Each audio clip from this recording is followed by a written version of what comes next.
Boa noite, pessoal. Sejam muito bem-vindos aqui para mais um vídeo aqui no canal. Ó, que voltou. Ó, pessoal, tava vindo fazer vídeo sem, porque eu perdi meu outro era antigo, eu adorava, e eu acabei perdendo ele. Não sei onde eu enfiei essa merda. Mas aí eu pedi outro, demorou, mas chegou, voltei ao normal, o boi tricolor oficialmente de nova cara, mas com o mesmo chifre. Não que eu tenha, não sou corno nem nada, mas vamos lá. Vamos para mais um episódio do canal, episódio 16 do nosso canal. A semana, até para quem não jogou, está voltando de data FIFA, foi até que bem movimentado um pouquinho, negativamente, né? Como o torcedor tem se acostumado, porque para sair desse clube coisa boa é 3 ruim para uma boa. Mas tudo bem, vamos começar.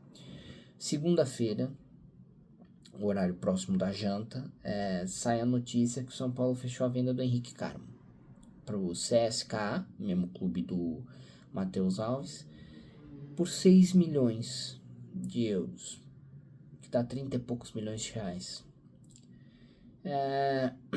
Acho que retém 20% da venda, de uma futura venda, mas claramente eu acho que isso mais despertou a torcida contra essa diretoria, porque mais uma venda ridícula, por um preço ridículo,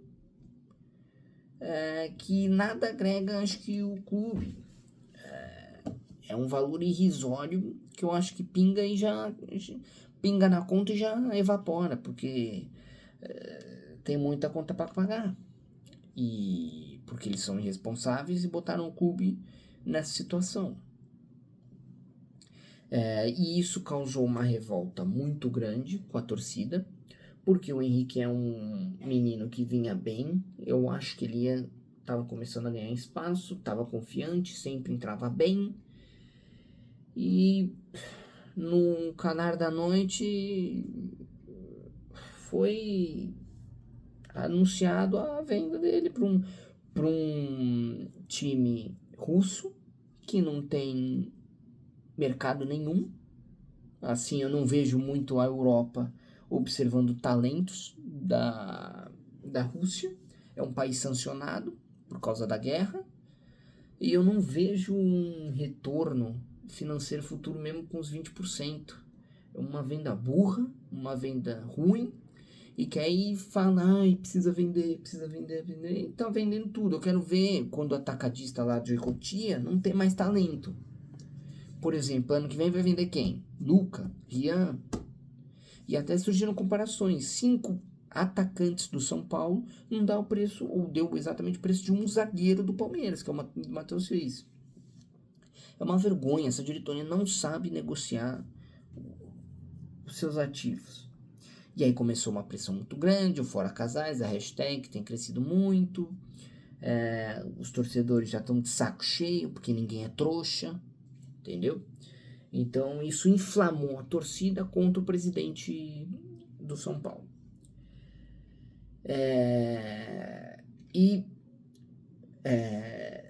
Foi o principal dessa semana foi isso, que o torcedor está começando a se mobilizar, e bastante, contra a presidência do Casares e o Belmonte. E também parece que essa votação do fundo de Cotia pode gerar atritos e até começar o início, a largada das eleições que teremos ano que vem para a presidência de São Paulo. Porque eu acompanho os repórteres, eles falaram, o blog de São Paulo, entre eles o André Hernan, o Gabriel Sá, e falaram que tem gente já se movimentando para não aprovar esse fundo. E o Casares quer aprovar isso. E dizem que cadeiras podem rodar de acordo com os votos, dos votos. para esse fundo. Eu sinceramente não sei, eu não acho um bom. Quer dizer, até sair todas as informações, explicações de tudo direitinho, ainda é difícil de cravar se é um bom negócio ou ruim. O que eu sei, tudo na mão desses caras dá errado. Então, me preocupa a aprovação disso. E até porque o Cutia é o nosso maior ativo, que nós vamos fatiar, né? E seria meio que um meia-culpa de que, não conseguimos gerir isso sozinho, precisamos de ajuda. Então, eu acho que se você não consegue dirigir nenhuma base, você não tem que estar nem na presidência do clube. Imagina o clube de futebol. São coisas que a gente precisa refletir e ver. Mas parece que não está tudo na paz, na Barra Funda. Não sei se é Morumbi ou Barra Funda, mas entre os conselheiros. O importante, a torcida também tem que blindar o elenco. O elenco, coitados, eles não têm culpa de nada. A gente tem que proteger os atletas e cobrar a diretoria, que realmente quem merece as cobranças agora. E hoje, fui pego de surpresa, acho que todo mundo também, que o Besiktas tinha interesse em formalizar a oferta pro Ferreirinha. O São Paulo recusou e falou que o atleta não tá à venda. E aí eu fico pensando, o jovem que ganha pouco, promissor, a gente vende. O cara com mais de idade, acho que ele tem mais 27 anos, salário alto, a gente não vende, a gente segura. E depois a gente pergunta por que a gente fecha no vermelho ou não consegue lucrar o que a gente quer. O lucro é menor do que o esperado. Eu acho que o São Paulo tem que limpar a folha. Infelizmente. Não adianta trabalhar com orçamento, fechar um orçamento no final de 24 e no começo do ano anunciar o Oscar que ganha fábula de dinheiro. Entre segurar o Henrique Caro, fala, a gente não pode mais fazer aposta. Então vende Ferreirinha e segurava o Henrique. Pra mim não faz sentido segurar o Ferreirinha e vender o Henrique. Se vier proposta boa, vende. Eu acho que tem que vender. Mas o elenco, isso. Eu não acho que o Ferreirinha tá tão bem assim nessa nova posição com o Crespo. Eu acho que é um jogador muito 880. E outro, tem um salário considerável. Entendo que é identificado, é um jogador importante. Não é qualquer um do elenco, não é um jogador qualquer que a gente fala, não, faz as malas e vai. Mas, o quê? Até segunda-feira, quando vendeu o Henrique, precisava vender, agora não precisa mais. Agora não precisa mais.